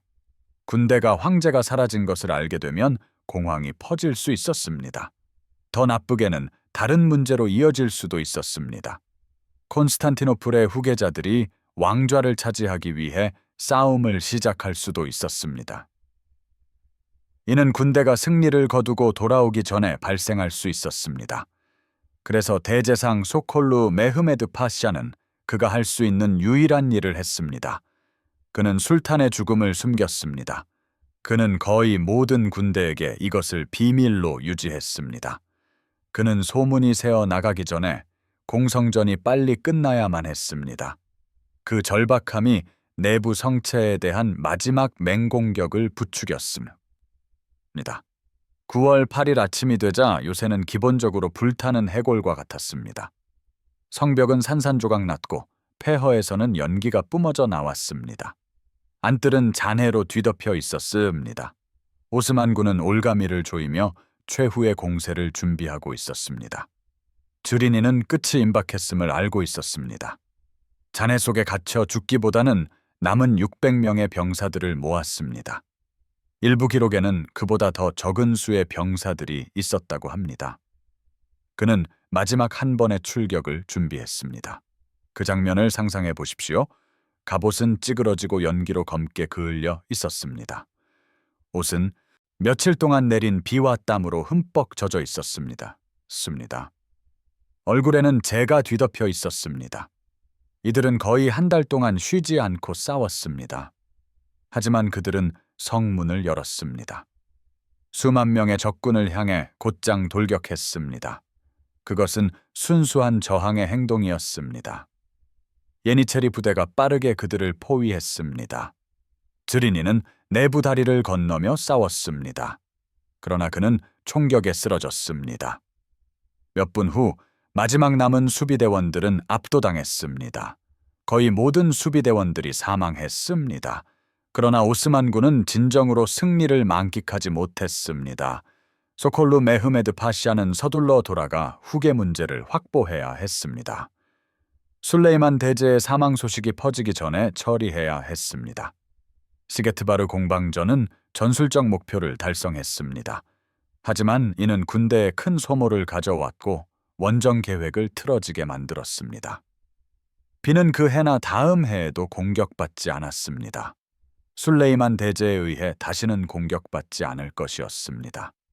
그러나 전설이 실제 군사적 현실을 뛰어넘는 방식은 거의 이상할 정도입니다. 현장에서 벌어진 일은 순전히 군사적인 관점에서 볼 때 절망적인 마지막 습격이었습니다. 성공하지 못한 최후의 돌파였습니다. 성공할 가망이 전혀 없었습니다. 그러나 사람들이 그것을 기억하는 방식은 완전히 다른 이야기입니다. 불과 몇 년 안에 미클로시 드리니의 행동은 다시 이야기되었습니다. 마치 서사시의 한 장면과 같았습니다. 그리고 솔직히 말하면 그것이 바로 일어난 일이었습니다. 헝가리와 크로아티아 시인들은 그의 마지막 돌격을 민족 서사시로 만들었습니다. 절망적인 최후의 항전 대신 그것은 상징이 되었습니다. 그는 거의 100만 제곱마일에 달하는 제국에 굴복하는 대신 확실한 죽음을 선택한 사람이었습니다. 드리니는 희생의 상징이자 살아있는 저항의 초상화가 되었습니다. 승산이 너무 없어서 대부분의 사람들은 지켜보지도 않았을 것입니다. 그의 죽음은 더 이상 단순한 군사 역사가 아니었습니다. 그것은 문화적 기억이자 일종의 닻이 되었습니다. 사람들은 시게트바르를 보며 전략이 아닌 정체성을 보았습니다. 그러나 여기서 상황은 예상치 못한 전환점을 맞습니다. 그것은 너무나 기묘한 정치적 반전이어서 전투 자체를 거의 가려버릴 정도였습니다. 시게트바르 공방전 전체에서 가장 중요한 사건은 조용히 한 텐트 안에서 일어났습니다. 오스만 제국을 새 대륙으로 확장했던 술탄 술레이만 1세가 시게트바르에서 사망했습니다는 춤춤튀다. 그는 수십만 명의 군대를 거느렸던 통치자였습니다. 대부분의 역사가들은 그의 사망 시점을 1566년 9월 6일경으로 추정합니다. 그리고 여기 불안한 부분이 있습니다. 그는 요새가 함락되기 이틀 전에 사망했습니다. 그의 내장은 제거되어 텐트가 있던 바로 그곳에 묻혔습니다. 바로 그 땅 위였습니다. 나중에 그의 아들 셀림 2세는 그 위에 오스만 영묘인 튀르베를 짓도록 명령했습니다. 그러나 그 위치는 시간 속에 잊혔습니다. 완전히 사라졌습니다. 수세기 동안 사람들은 그것을 제국의 유령처럼 찾아 헤맸습니다. 최근에야 노르베르트 파프 박사와 같은 헝가리 연구자들이 그 지역을 좁혀 나가기 시작했습니다. 다시 말해, 그것은 오스만 제국 전체에 유일하게 사라진 무덤이기 때문에 중요합니다. 그것은 거의 모든 것을 기록했던 왕조에서 사라진 한 조각의 퍼즐입니다. 그러나 진짜 충격은 그가 죽은 후에 일어난 일이었습니다. 상황은 이렇습니다. 술탄은 고향에서 멀리 떨어진 곳에서 갑자기 사망했습니다. 예니체리를 포함한 수만 명의 병사들에게 둘러싸인 상황에서 이것은 매우 중요한 순간이었습니다. 이 예니체리들은 정치적 불안정에 공격적으로 반응하는 오랜 역사를 가지고 있었습니다.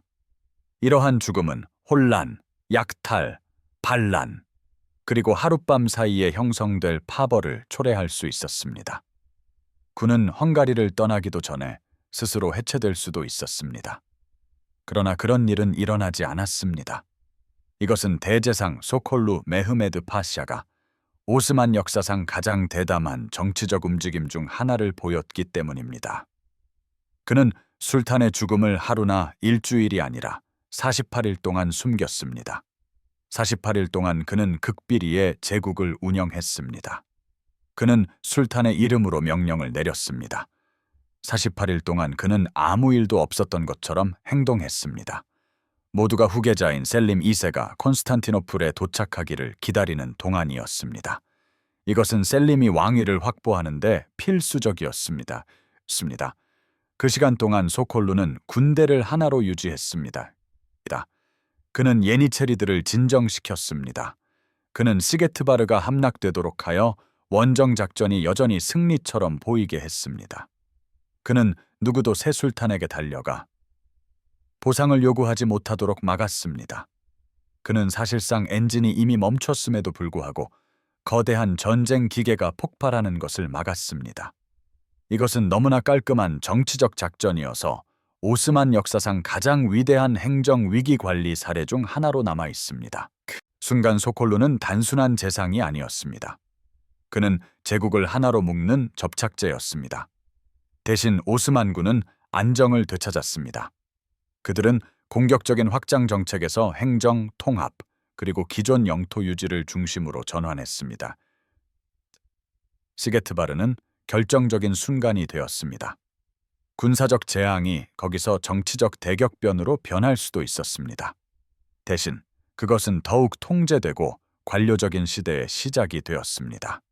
서류상으로는 오스만군이 승리했습니다. 그들은 시게트바르를 점령했습니다. 그러나 숫자는 훨씬 다른 이야기를 들려줍니다. 대부분의 추정치에 따르면 오스만군의 손실은 2만 명에서 3만 명 사이였습니다. 단일 공방전으로는 엄청난 숫자였습니다. 그것을 관점에서 보면은 이는 중세 중소 왕국의 전체 야전군 규모와 맞먹는 것이었습니다. 게다가 그들은 역사상 가장 위대한 술탄을 잃었습니다. 이것은 과연 승리할 가치가 있었는지 의문을 품게 하는 종류의 승리였습니다. 원정의 원래 목표는 빈이었습니다. 빈은 대규모 상금이자 합스부르크 세력의 서쪽 거점이었습니다. 그러나 시게트바르 이후 오스만군은 더 이상 징역할 수 없었습니다. 군은 지쳐 있었습니다. 지휘 체계는 흔들렸습니다. 전략적 균형이 바뀌었습니다. 빈 공략은 단순히 연기된 것이 아니었습니다. 그것은 완전히 논의 대상에서 제외되었습니다. 매우 현실적인 의미에서 시게트바르는 문을 닫아버렸습니다. 그것은 중앙 유럽으로의 전면적이고 심층적인 공세가 더 이상 실현 불가능해진 시점을 나타냈습니다. 그러한 공세는 용납할 수 없는 대가를 치렀습니다. 오스만 지도자들은 이를 알아차렸습니다. 숫자는 거짓말을 하지 않았기에 그들은 이를 인정해야 했습니다. 2년 후 모두가 사상자를 집계하고 전사자를 매장하며 셀림 2세의 통치를 평가할 시간이 지난 뒤 오스만군과 합스부르크군은 1568년에 아드리아노플 조약을 체결했습니다. 이 조약은 효과적으로 국경을 고정시켰습니다. 이는 오스만군과 합스부르크군 사이에 안정적인 균형을 만들었고 양측 모두 조만간 반복되는 분쟁을 원하지 않는다는 것을 인정했습니다. 이러한 안정은 시게트바르의 충격에서 직접적으로 비롯되었습니다.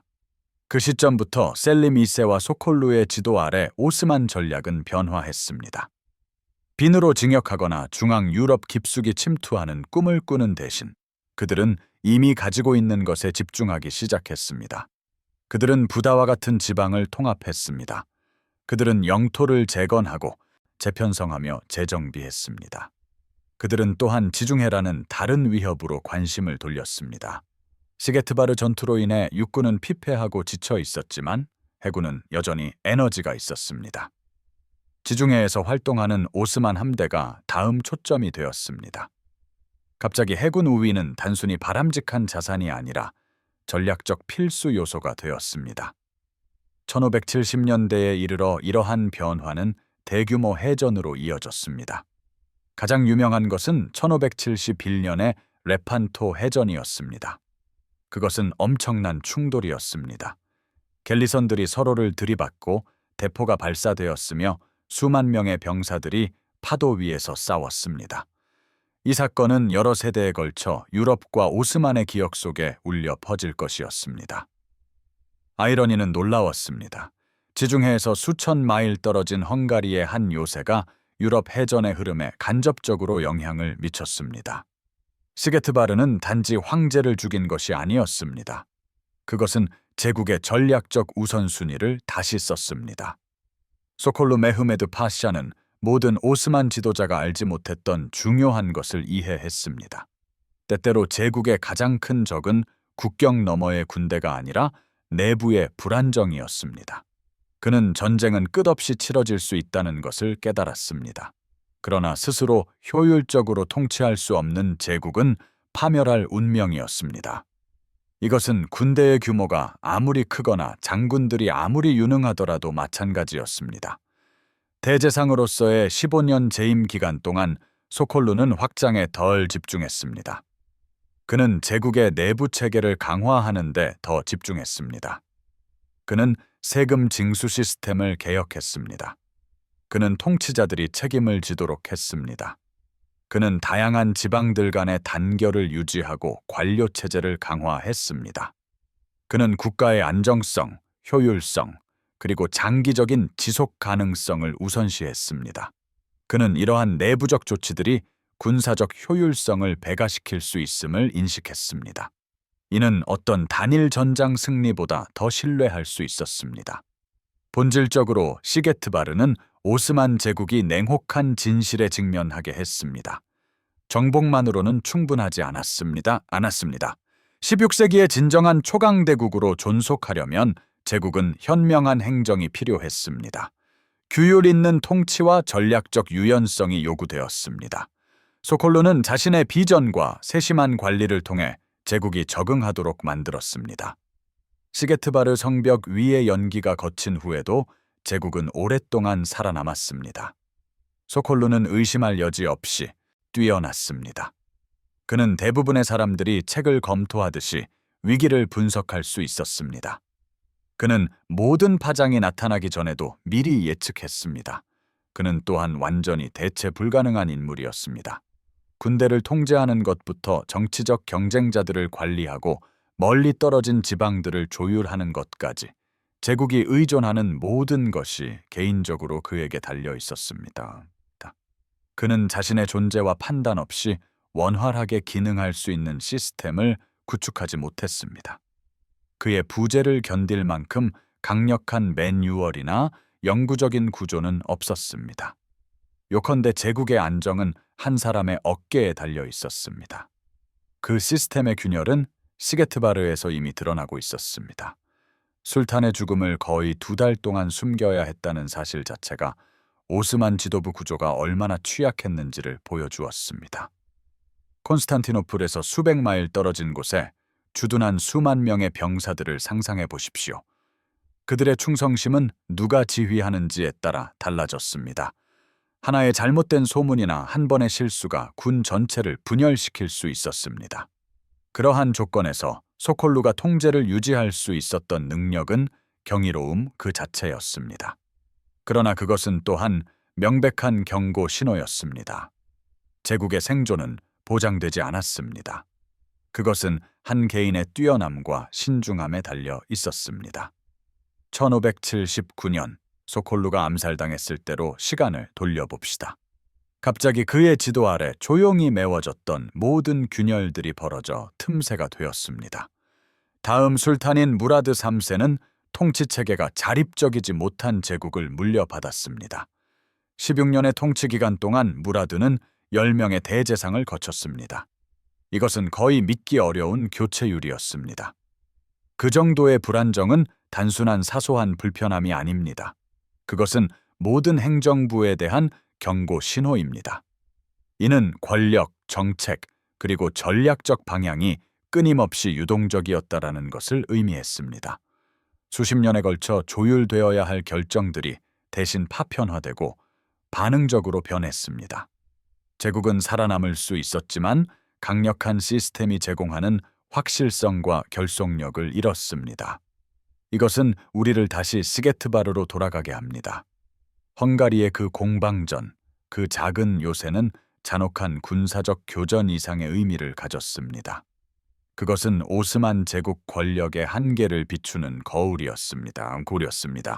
이는 작은 수비대조차 10만 명의 군대에 엄청난 피해를 입힐 수 있었던 전장에서뿐만 아니라 정치, 행정, 계승의 미묘한 균형에서도 명백했습니다.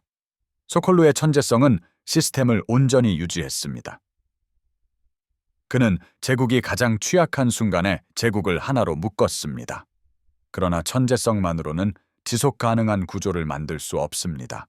시게트바르 전투는 제도를 고치지 못했습니다. 그저 제국에 시간을 벌어주었을 뿐입니다.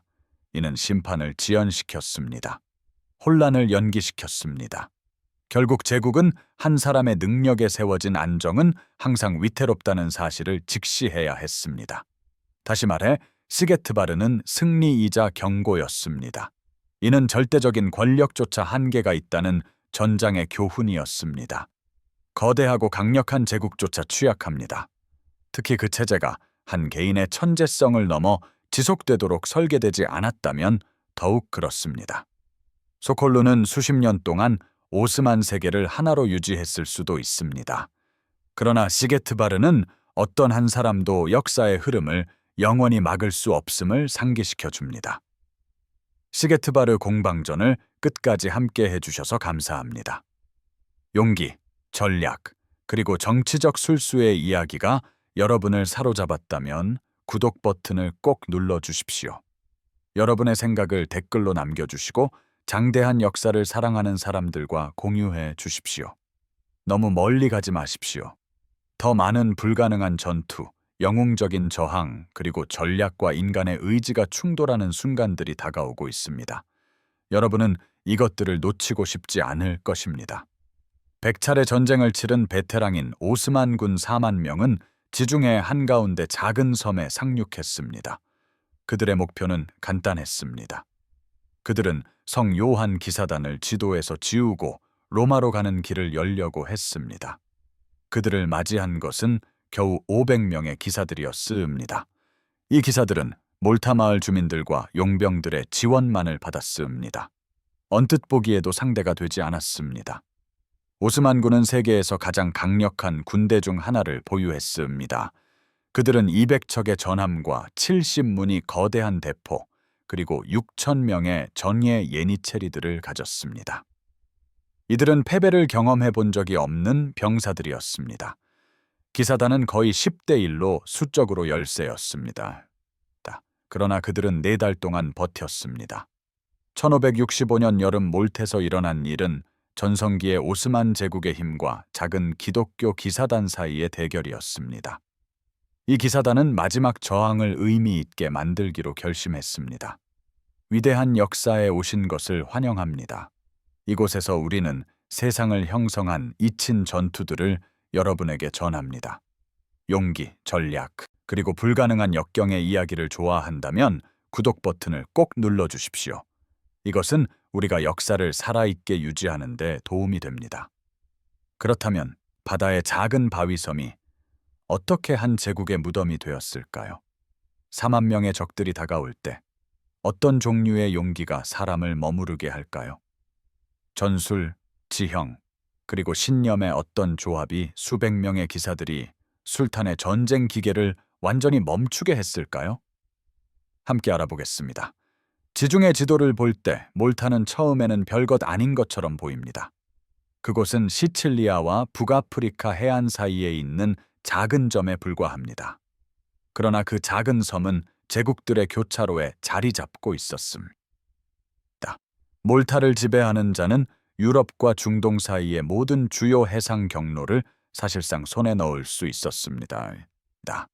그래서 1500년대 동안 그곳은 전체 지중해 세계에서 가장 중요한 요사해 중 하나가 되었습니다.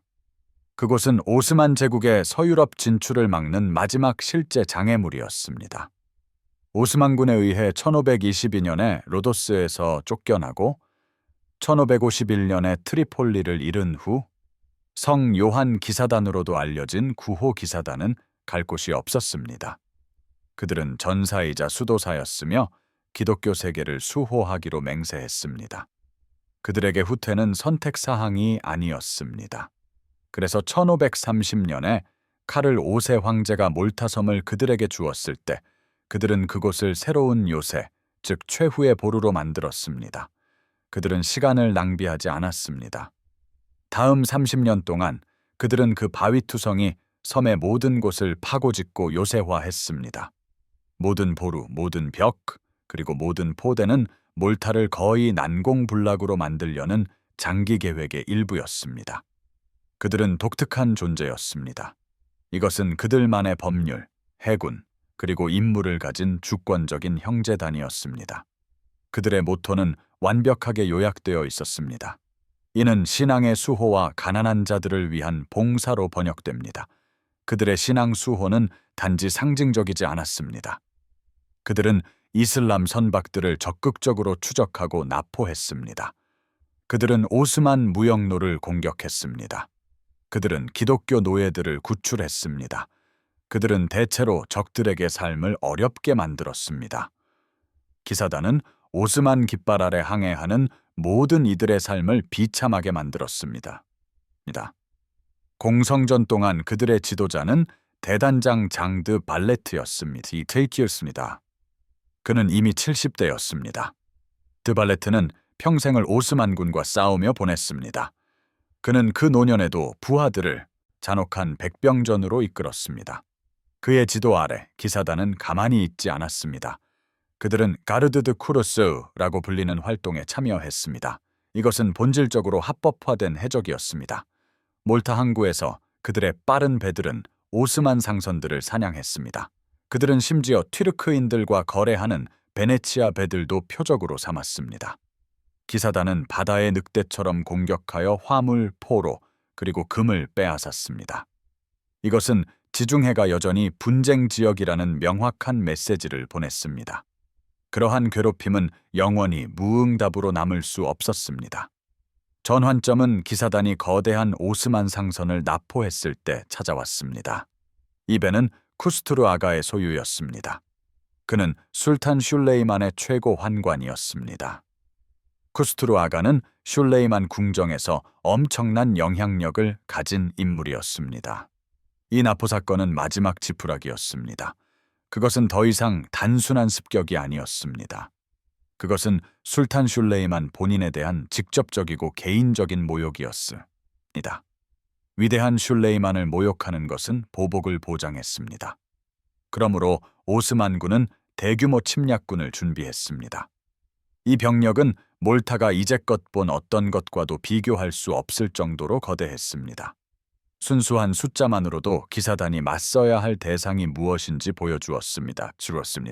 오스만 침략 함대는 약 200척의 전함으로 구성되었습니다.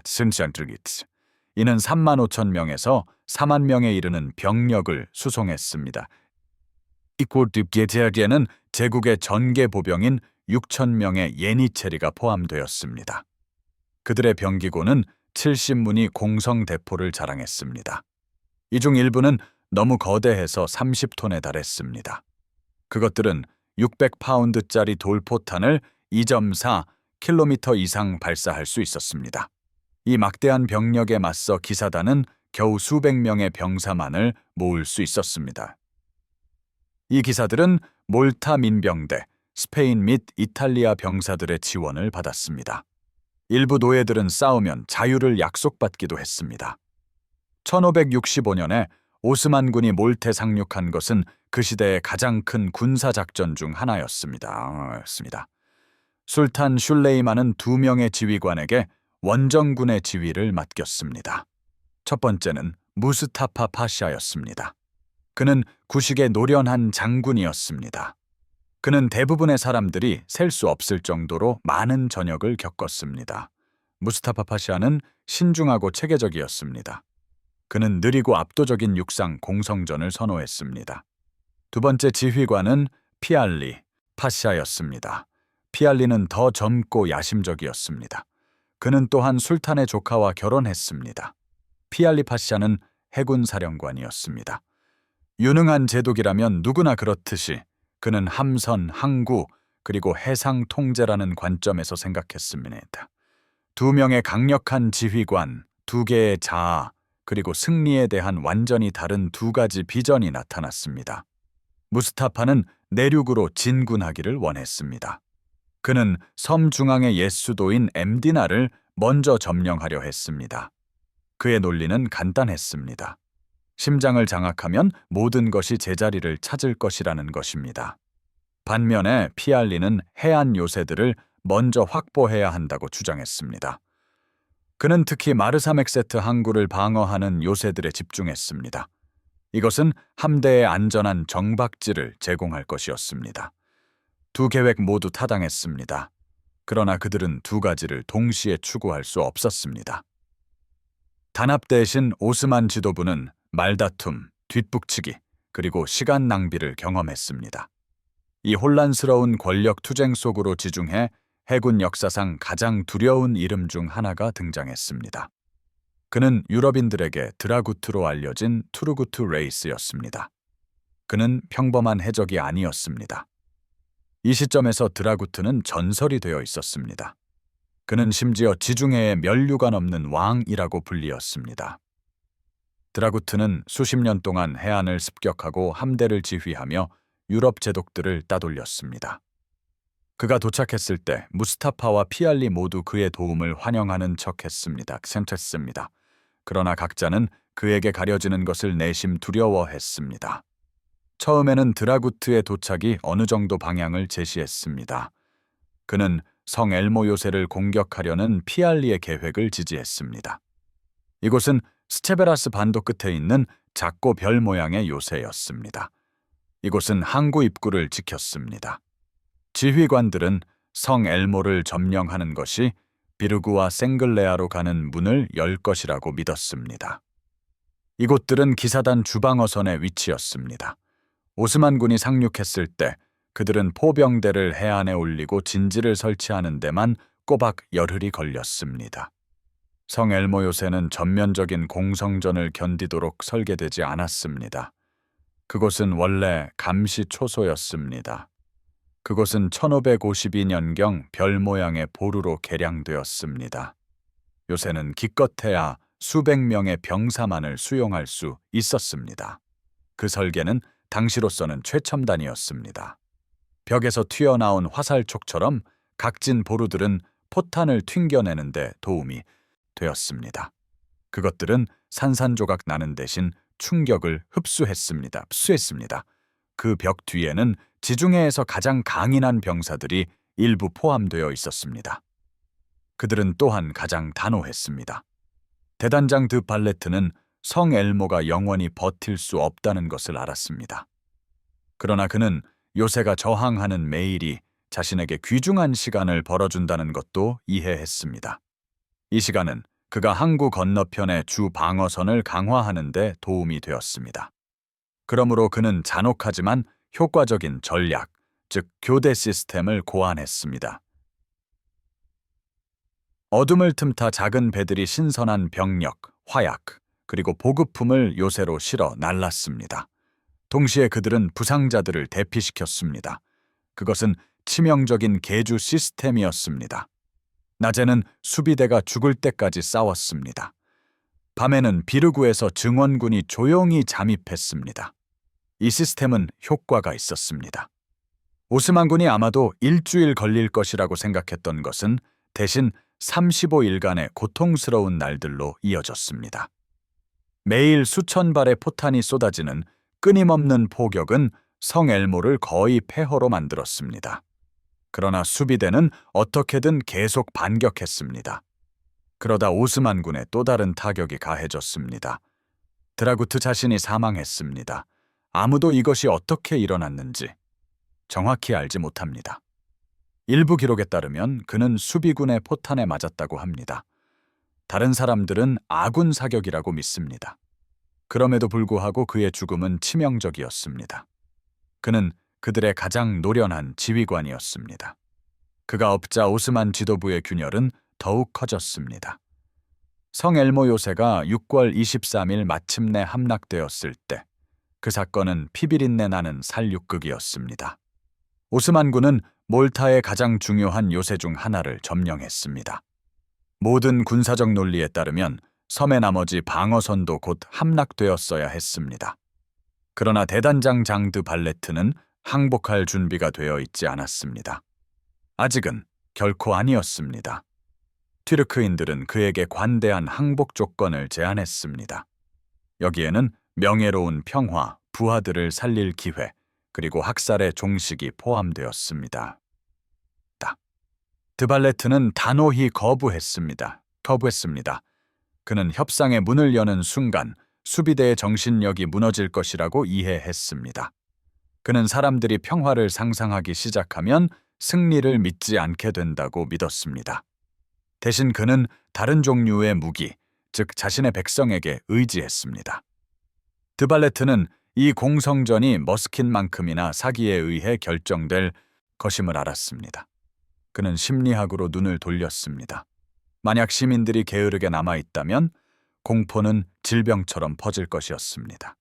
하지만 그들이 일하고 있다면 목적을 가지게 될 것이었습니다. 여기에는 돌을 나르거나 벽을 재건하거나 포화 속에서 화약을 운반하는 일도 포함되었습니다. 드발레트는 목적이 두려움보다 강하다고 믿었습니다.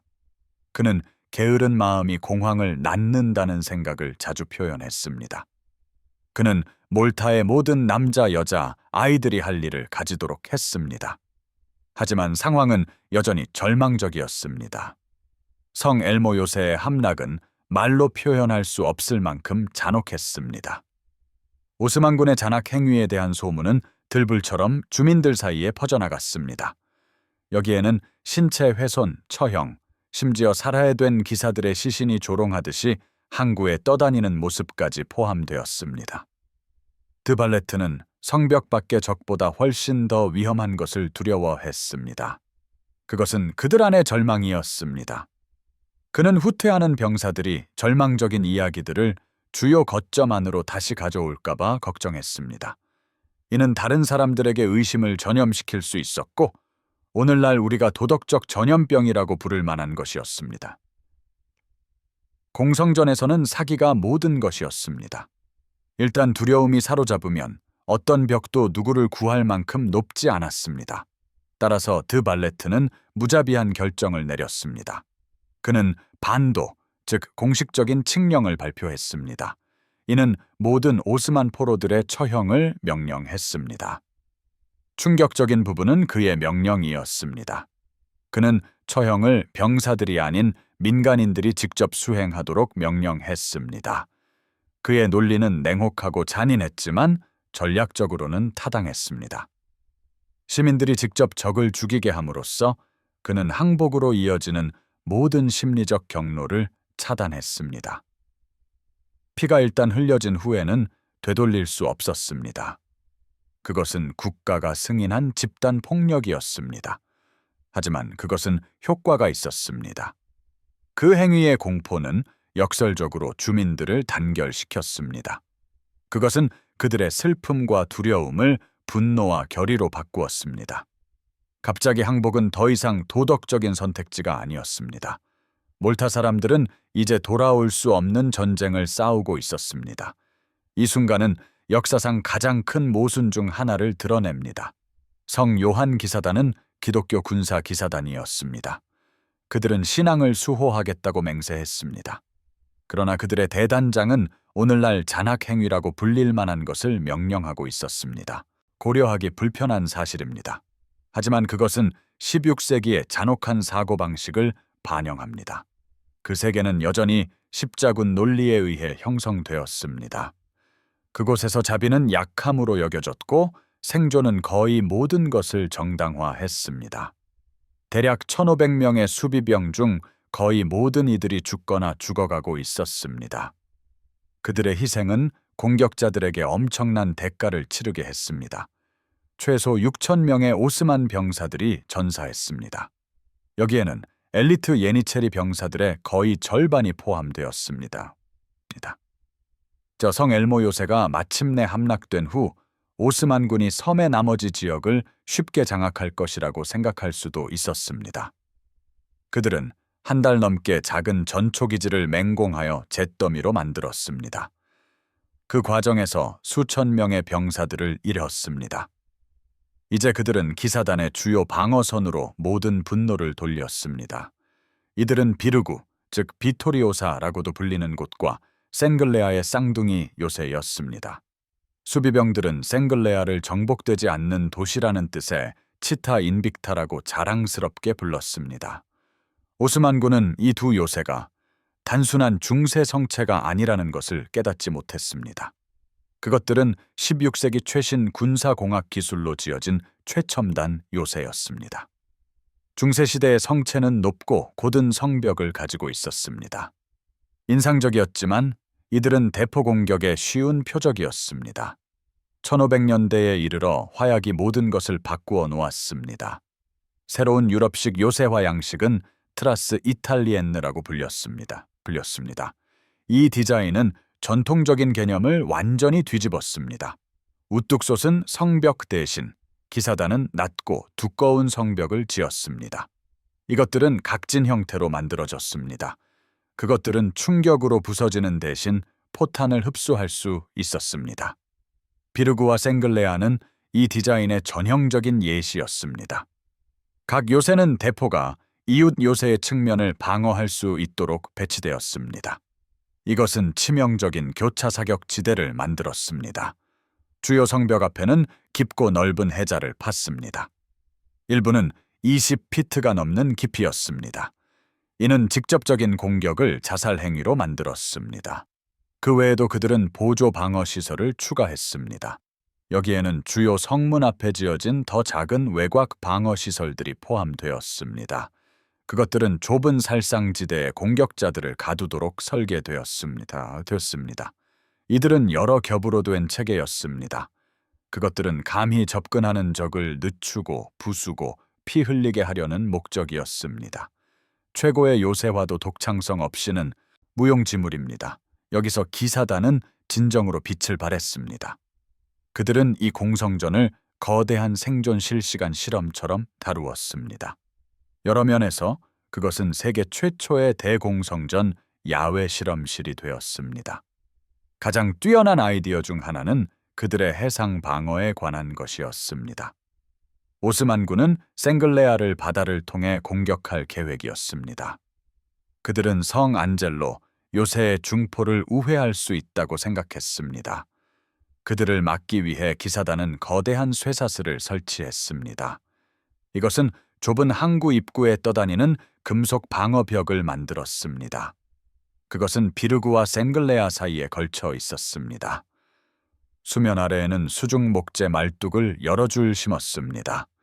이 말뚝들은 파도 아래에서 창처럼 기다리고 있었습니다. 오스만군은 대담한 움직임을 시도했습니다. 그들은 약 100척의 전투선을 쇠베라스 반도를 가로질러 끌고 갔습니다. 그들의 목표는 주포를 우회하여 기습 상륙 공격을 감행하는 것이었습니다. 하지만 대신 그들은 숨겨진 죽음의 함정에 바로 걸려들었습니다. 쇠사슬과 말뚝은 공격이 시작되기도 전에 그들의 공격을 분쇄했습니다. 이것이 그들을 기다리는 유일한 놀라움은 아니었습니다. 오스만군 또한 자체적으로 인상적인 공성 기술을 가져왔습니다. 그들은 여러 층 높이의 거대한 목재 공성탑을 건설했습니다. 이 탑들은 성벽 위로 내릴 도객교를 갖추고 있었습니다.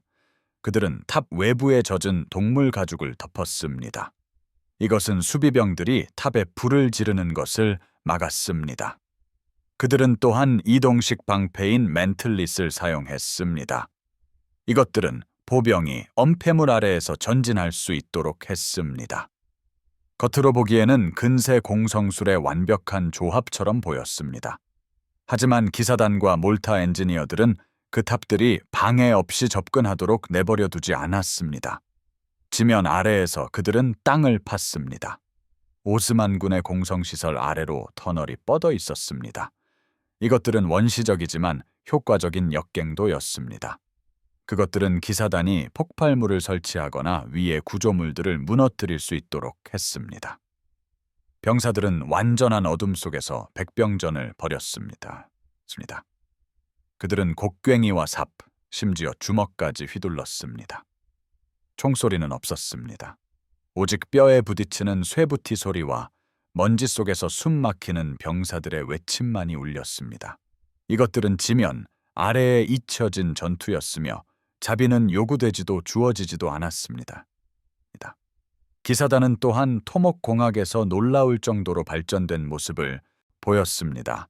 그들은 비르구와 생글레아 아래에 복잡한 배수 및 수로 시스템을 구축했습니다. 이 시스템은 당시 대부분의 유럽 도시들과 견줄만 하거나 심지어 능가할 정도로 정교했습니다. 그것은 끊임없는 폭격과 터널링에도 불구하고 요새들을 건조하고 안정적으로 유지했습니다. 게다가 그들은 진정으로 독창적인 것을 고안해냈습니다. 그들은 요새 성벽 안에 숨겨진 포병 진지를 만들었습니다. 대포들은 가짜 벽돌 외벽 뒤에 숨겨져 있었습니다. 오스만군의 탑들이 충분히 가까워지자 숨겨진 포들이 쇠사슬탄을 발사했습니다. 쇠사슬탄은 쇠사슬로 연결된 두 개의 쇠 구슬로 구성되었습니다. 이것은 초기 형태의 산탄이었습니다. 그것은 보통 바다에서 돛대와 삭구를 파괴하는 데 사용되었습니다. 짧은 거리에서 발사되면 나무, 밧줄, 살점을 가리지 않고 찢어 발겼음. 그 장면은 극적이었습니다. 오스만군은 거대한 공성탑을 앞으로 밀어붙였습니다.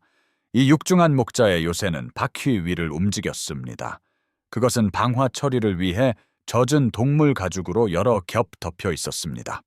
오스만군은 승리까지 몇 피트밖에 남지 않았다고 믿었습니다. 일반적으로 이 탑들은 공격자들이 위에서 성벽을 공격할 수 있도록 했습니다. 하지만 기사단은 위장된 대포를 사용했습니다. 이 대포들은 예상치 못한 각도에서 발사되었습니다. 그들은 탑이 성벽에 닿기도 전에 탑을 산산조각 냈습니다. 수많은 죽과 걸려 건설된 그 탑들은 불과 몇 초 만에 죽음의 덫으로 변했습니다. 8월 말 몰타의 태양 아래 3달이 넘는 잔혹한 전투 끝에 강력한 오스만군은 내부에서부터 무너지기 시작했습니다. 이것은 100년 동안 유럽을 공포에 떨게 했던 바로 그 군대였습니다. 오스만군 진지는 그랜드 하버 기슭의 늪지대 근처 마르사에 설치되어 있었습니다. 처음에는 좋은 위치처럼 보였습니다. 평평한 지형으로 보급품 이동이 쉬웠습니다. 또한 비르구와 생글레아에 대한 공격을 개시하기에 충분히 가까웠습니다. 하지만 타는 듯한 몰타의 여름에 그 늪지대는 질병의 온상이 되었습니다. 고인 물, 썩어가는 음식, 그리고 수천 명의 씻지 않은 시신에서 나는 악취는 전염병 발생의 완벽한 조건을 만들었습니다. 곧 병사들은 스스로의 대열에서 쓰러지기 시작했습니다. 당시 혈변병이라고 불리던 이질이 빠르게 퍼져나갔습니다. 그 뒤를 이어 부패열과 장티푸스가 발생했습니다. 대포 공격과 칼싸움에서 살아남은 병사들은 이제 진흙탕에서 열병으로 몸부림치며 무력하게 누워 있었습니다. 제대로 된 의료 체계는 없었습니다. 위생시설도 전무했습니다. 수원지는 빠르게 오염되었습니다. 한편 항구 건너편에서 수비병들은 누구도 예상할 수 없을 만큼 잘 버티고 있었습니다. 그들은 물을 끓이고 병든 자들을 건강한 자들로부터 분리했으며 주거 지역을 더 깨끗하게 유지했습니다. 수적으로 열세였음에도 불구하고 질병을 억제하는 그들의 능력은 조용하지만 결정적인 우위를 제공했습니다. 8월 말 무렵 오스만군은 여전히 거대했습니다. 하지만 그들은 지치고 사기가 저하되었으며 육체적으로 쇠퇴하고 있었습니다. 그럼에도 불구하고 무스타파 파시아는 포기할 준비가 되어 있지 않았습니다. 8월 7일 수비병들이 마지막 힘을 다하고 있다고 믿고 그는 비르구에 대한 마지막 필사적인 총공격을 감행했습니다. 전투는 맹렬했습니다. 예니체리 병사들의 파도가 성벽을 덮쳤습니다. 여러 지점에서 그들은 거의 돌파할 뻔했습니다. 연기, 피, 먼지가 공기를 가득 채웠습니다. 여러 시간 동안 요새가 마침내 함락될 것처럼 보였습니다. 그러나 난데없이 예상치 못한 일이 일어났습니다. 음딘에서 온 소규모 기병대가 오스만군의 후방을 강타했습니다. 이 부대는 빈첸초 아나스타지 대위가 이끌었습니다. 그들은 전선이 아니라 야전 병원을 공격했습니다. 공격 자체는 수십 명의 기사들과 기병으로 구성된 작은 규모였습니다. 하지만 그 효과는 엄청났습니다. 그들은 60명 이상의 부상병과 의료진을 살해했습니다. 소문은 오스만군 진영의 들불처럼 퍼져나갔습니다. 전방의 병사들은 시칠리아에서 온 기독교 구원군, 즉 오랫동안 기다려온 그란 소코르소가 도착했다는 소식을 들었습니다. 공황이 찾아왔습니다. 이미 힘겹고 심리적으로 지친 무스타파의 병사들은 포위당할 것이라고 믿었습니다. 결정적인 공세가 되어야 할 것이 혼돈 속으로 무너졌습니다. 오스만군은 공격을 중단하고 후퇴했으며 수천 명의 시신을 남겼습니다. 그 심리적 타격은 파괴적이었습니다. 그때부터 오스만군은 기사단뿐만 아니라 스스로의 두려움과도 싸우게 되었습니다. 기사단은 늘 그랬듯이 교묘하게 그 두려움을 계속 키웠습니다. 무스타파가 나중에 음디나 근처 내륙으로 후퇴하여 겨울을 보내고 재정비할 것을 고려했을 때 그 작은 내륙 도시는 공성전 중 가장 대담한 허세를 부렸습니다. 보급품이 부족하고 수비병도 거의 없었지만 수비대는 단지 소음을 내기 위해 멀고 쓸모없는 사거리에서 대포를 발사했습니다. 오스만군에게는 방어시설로 가득 차서 또 다른 전투를 준비하는 도시처럼 들렸습니다. 무스타파는 더 이상 도박을 할 의사가 없었습니다. 그는 영구적인 후퇴를 결정했습니다. 한편 바다 건너편에서는 마침내 도움이 오고 있었습니다. 시칠리아의 스페인 총독 돈 가르시아 데 톨레도는 몇 달 동안 그의 구원군을 보류하며 적절한 순간을 기다리고 있었습니다. 일부 사람들은 그가 기사단이 오스만군을 먼저 약화시키기를 바라며 신중하게 망설였다고 말합니다. 이유가 무엇이든 그의 군대, 즉 그란 소코르소는 9월 초까지 출항하지 않았습니다. 이 병력은 대략 8,000명에서 10,000명의 병사들로 구성되었으며 대부분은 스페인인이었습니다. 그들이 몰타의 북부 해안에 상륙했을 때 그 스페인 깃발들의 광경은 지친 수비병들에게 기적처럼 느껴졌을 것입니다. 오스만 제국에게는 이것이 마지막 지푸라기였습니다. 그들의 병사들은 병들었고 사기는 꺾였으며 날씨마저 그들에게 불리하게 변했습니다. 짐리치다. 9월은 지중해의 폭풍 시즌 시작을 의미했습니다. 그들의 함대는 갇힐 위험을 감수할 수 없었습니다. 그리하여 1565년 9월 8일 3개월 3주간의 끊임없는 전투 끝에 오스만군은 마침내 야영지를 철수했습니다. 제국의 역사상 가장 거대한 침략군 중 하나로 시작되었던 병력은 이제 굶주리고 병들고 패배한 채 함선으로 절뚝이며 돌아갔습니다. 대부분의 추정에 따르면 25,000명에서 35,000명 사이의 오스만 병사들이 전사했습니다. 이는 침략군의 상당한 부분을 차지하는 숫자였습니다. 오스만 제국의 무적이라는 이미지는 몰타의 햇볕에 그을린 절벽에서 산산조각 났습니다. 그 위압적인 분위기는 거의 100년 동안 유럽을 공포에 떨게 했습니다.